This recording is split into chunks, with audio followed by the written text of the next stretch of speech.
Hello,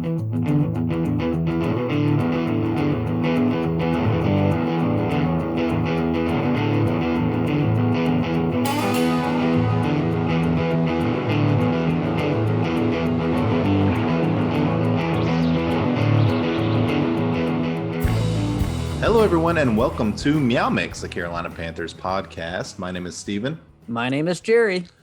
And it is our weekly preview show. We will be talking Bears-Panthers. We are going to kick things off, as we usually do, with the injury reports for Week 6. We'll start with the Panthers. Of course, K1 Short, as we know, did not practice. He is out for the rest of the season, so I will not talk about him anymore. Gross Matos and Brian Burns also did not practice. Of course, Gross Matos, both these guys actually got hurt in the last game. Brian Burns with a concussion. Gross Matos with an ankle injury. I don't know that I would expect either to play, unfortunately, this week. Eli Apple, limited practice with a hamstring. Still looking to see something from him. Dante with a toe, limited practice. So that's good considering he was carted off the sideline last week. Zach Kerr, our other healthy defensive interior lineman on the injury report this week with a toe injury, limited practice. And then Curtis Samuel, Pharaoh Cooper, both on the report.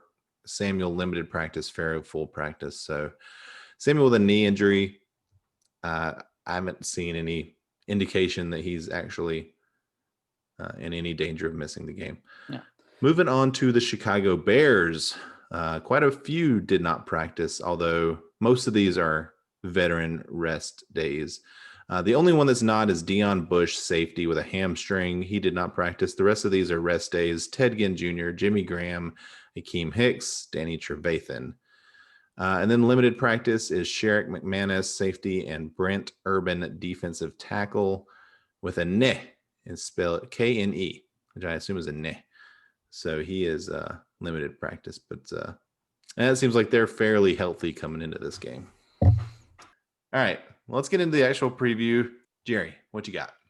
Well, Mitch Trubisky was benched a couple weeks ago, and Nick Foles has taken over. Nick Foles is a Jekyll and Hyde quarterback. There are some times where he looks all-star. He looks great. He's the Super Bowl MVP. And then there's other times where you can tell he's been a career backup his whole life. It is just so weird that, and it's weird. It happens throughout the game too. Like one quarter, he'll look like the worst thing ever. Go, 2 for 15, throw for 12 yards, and then all of a sudden he'll throw 10 straight completions for 210 yards and 3 touchdowns. But the Bears overall, they're averaging 21 points per game. That's 23rd ranked passing offense, throwing for 227 yards, and the 27th ranked rushing attack with 95 yards per game. I thought there would be a little bit better running team, especially with the quarterback issues that they've been having. So, yeah, David Montgomery kind of sucks. He's not a very good running back. Yeah, he's only averaging 3.9 yards per carry. That's not bad, but it's not really that good either. It's pretty bad. You want to at least average 4 yards a carry if you're a starting running back. I think I know a few Bears fans, and he is like a super disappointment to them. Well, yeah, a lot of people had him really high. Now, they are 4-1. They are not winning because of their offense. They are winning because of their defense. Everybody knows that. The Bears defense are 4th ranked in scoring defense, only giving up 20 points per game. I know that seems high, but in this NFL with no preseason, that's really good, guys. 16th against the rush and 10th against the pass.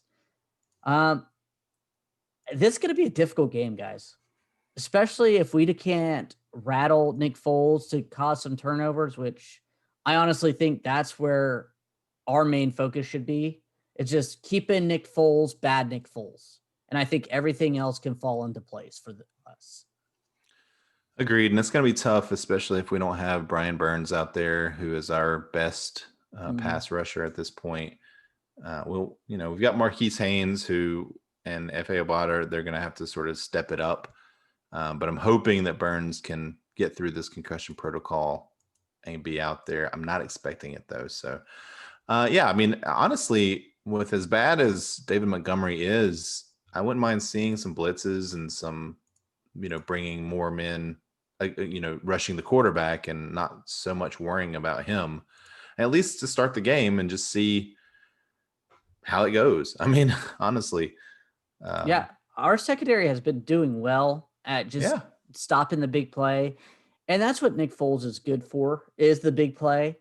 So I could see us doing that, actually, just kind of rushing some linebackers to Tahir Whitehead. I mean, he's not that good in coverage anyways, so throw him at the quarterback. Mhm.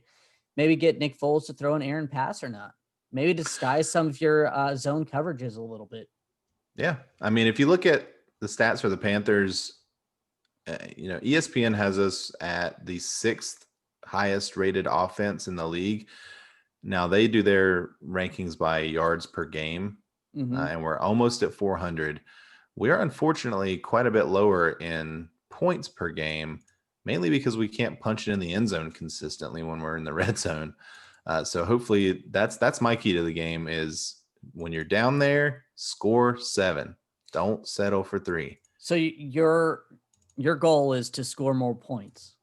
I heard one time that the team that scores the most points in the game typically wins. It's very difficult for the other team to win when they don't score more points. So, yeah, I mean, it's more specifically converting those opportunities that they have. And it's something the Panthers haven't done this year. So I love watching Joey trot out there with his tight shirt and, kicking those bombs. But come on, let's get in the end zone. That's what we need. Yeah, Joe Brady does need to work on his red zone offense in the NFL. The Panthers have struggled, and that is a very important, because I agree with you. You can't, with this Bears defense, if you get down there, you need to get as many points as you can, because you may not go back there that often. Mm-hmm. They are fierce, scary, a very good defense. Khalil Mack is insane. I think PFF have him ranked as one of the best linebackers in the league right now.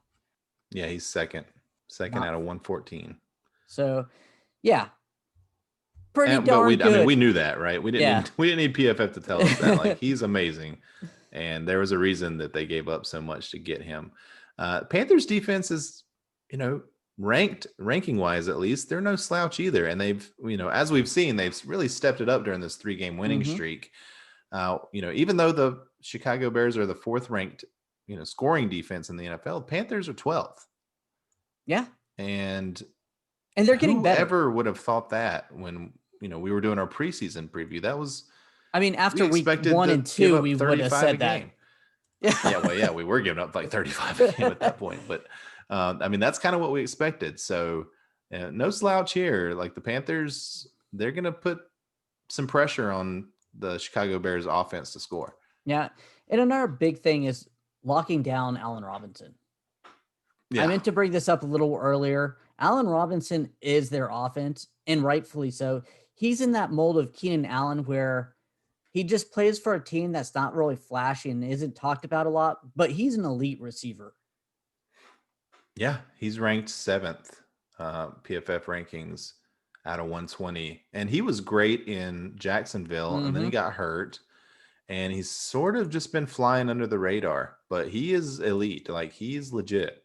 I mean, he has 421 yards, 35 receptions, and 2 touchdowns. I mean, he's just that guy that no matter who's their quarterback is, they feel comfortable throwing him the ball because he's going to come down with it. He's in that type of mold right now. He's what Robbie Anderson is to this team currently. Exactly. And you mentioned Robbie Anderson. He's a difference maker for the Panthers. He's ranked 18th on PFF. He is our highest ranking wide receiver. DJ Moore's 41st. I feel like that's just lack of opportunity because he's just not getting the ball thrown to him a lot. But we have, I think our skilled position players are hands down better than Chicago's. I would say our offense overall is just a better offense. Yeah, I would agree.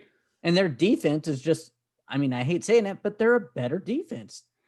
Yeah. And it's going to be which one of these teams' better feature is going to win this game for them. Is it going to be their defense shutting down our offense, or is it our offense is going to outperform their defense? I think, yeah. And I honestly think that the Panthers offense is set up pretty well to tackle this type of defense, which likes to get after the quarterback because Teddy gets rid of the ball very quickly. Yep. And our rushing game is legit. It's a top 5 rushing team. And Mike Davis is, I can't say enough good things about Mike Davis. Like, he's ranked, PFF has him ranked as the 3rd best running back in the league. Yeah. And who would have thought? I mean, it's crazy. And the Bears have given up some yardage.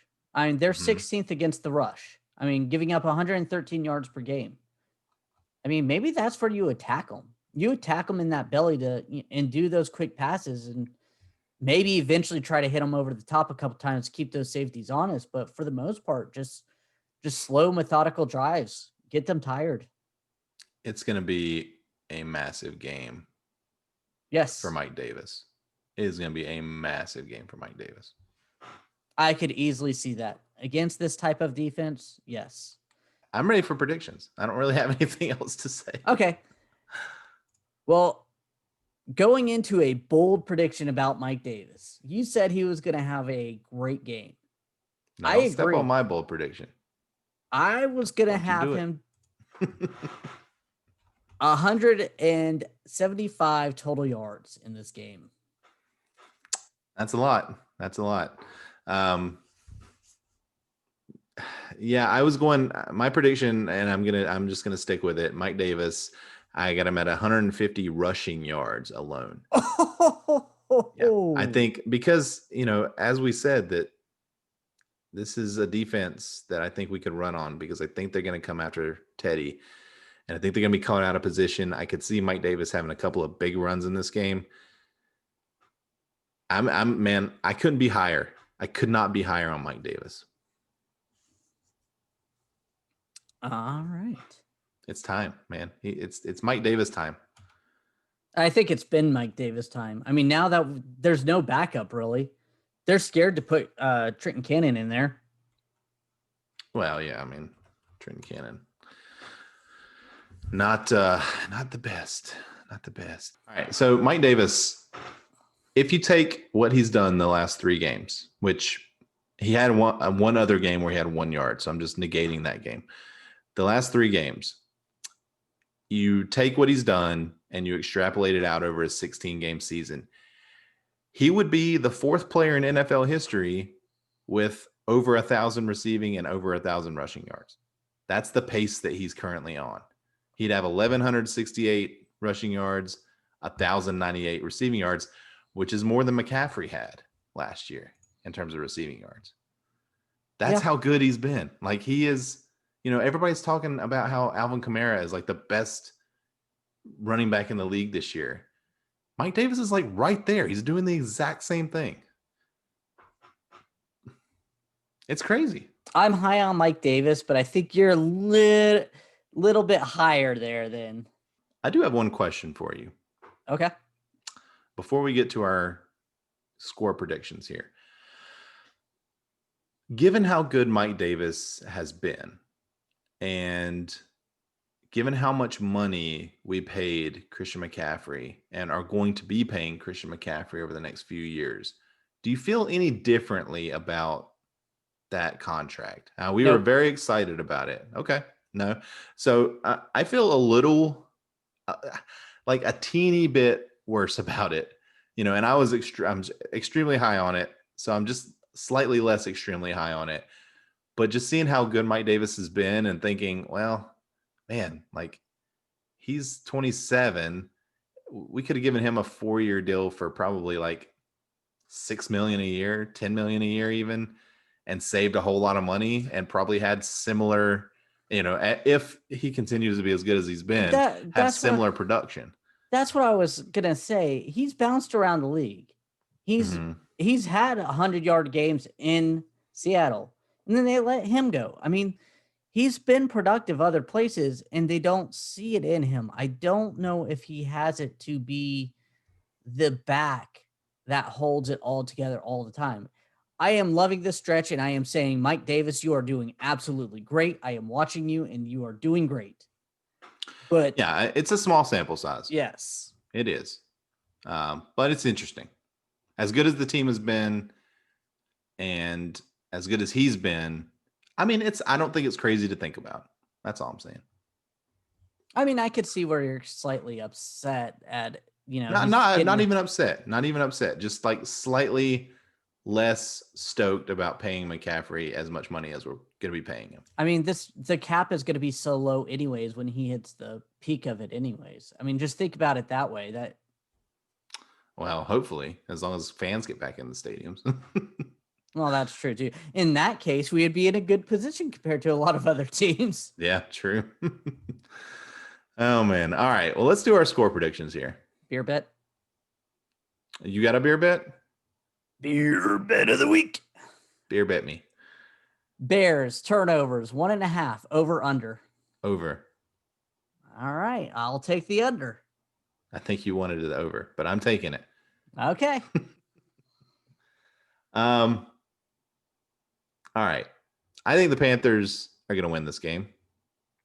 It's a home game. We're on a roll. We're going up against a Bears team that is good. Don't get me wrong. I think the Panthers are good too. And I think we've got the type of team that's going to give the Bears trouble. All right. We want to thank everyone for listening. If you like the show, please let your friends know. Please follow us on Twitter at MeowMix Podcast. If you have any questions or comments, you can email us at mailbag@meowmixpodcast.com. And if you leave us a 5-star review with a comment on Apple Podcasts, we'll read it on the show. All right, everybody. We will be back on Sunday evening to hopefully talk about a Panthers victory. And if it's not a victory, we'll be here to talk about that too. Until then, everyone stay safe out there and keep pounding.